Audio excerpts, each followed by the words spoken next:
আজকে মহামান্য ডিভিশন বেঞ্চে প্রশ্নবহুল মামলা গুরুত্বপূর্ণ শুনানি ছিল। সেই মামলার আপডেট দিলেন অ্যাডভোকেট আলী হাসান আলমগীর স্যার। তিনি কি বললেন আপনারা এবার শুনুন। তার আগে বলে রাখি, অবশ্যই চ্যানেলটিকে সাবস্ক্রাইব করে রাখুন, পাশে থাকা বেল আইকন প্রেস করে অল করে দেবেন। যারা ফেসবুক থেকে দেখছেন পেজটিকে ফলো করে রাখুন। শুরু করা যাক।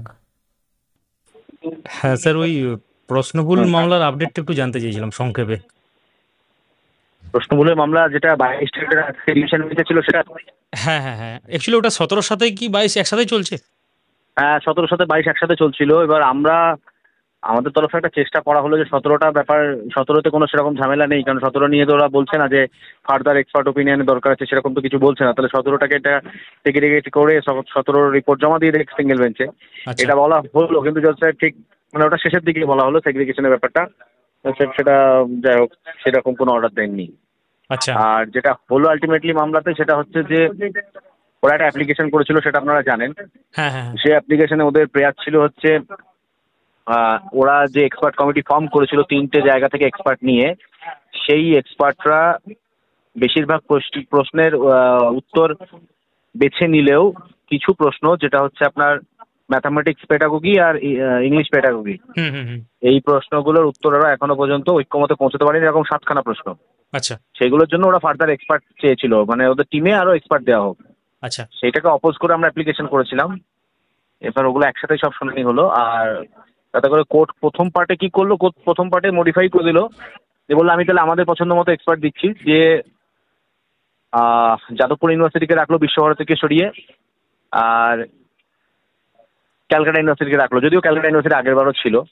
তাহলে পরবর্তীকালে তাহলে কি স্যার ক্যালকাটা এখন ইউনিভার্সিটিকেও আলটিমেটলি জজ সাহেব সরিয়ে দিলেন, ক্যালকাটা ইউনিভার্সিটিকেও তো প্রেসিডেন্সিকে দিলেন।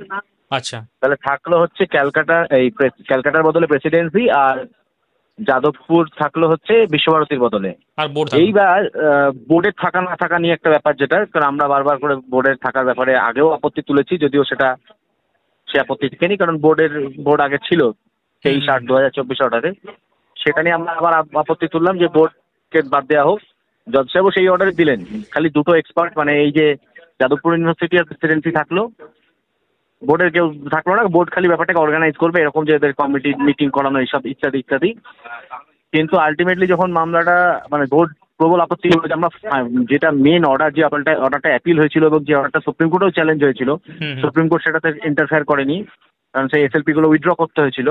তো সেখানে আমাদের কেন এখন সরানো হচ্ছে, এরকমটা বোর্ডের তরফে বারবার যখন আপত্তি তোলা হলো, তখন জজ সাহেব অর্ডারটা আবার পুনরায় পড়লেন, মানে এই বেঞ্চ, এবং অর্ডারটা পড়ে হ্যাঁ উনি বললেন হ্যাঁ বোর্ড তো আগের বার ছিল, তাহলে বোর্ডকে রাখা হলো। এবার এই কনফিউশনটা এই জন্য এলো, কারণ হচ্ছে আগের বারের অর্ডারটা কিন্তু এই জজ সাহেবের দেওয়া নয়, রেজিস্ট্যান্ট হিসেবে দেওয়া ছিল। হ্যাঁ হ্যাঁ হ্যাঁ, তো সেটা এই যেহেতু জন্য আগের একটা অর্ডার ছিল 24 কনফিউশন সালে। এলো। হ্যাঁ হ্যাঁ হ্যাঁ।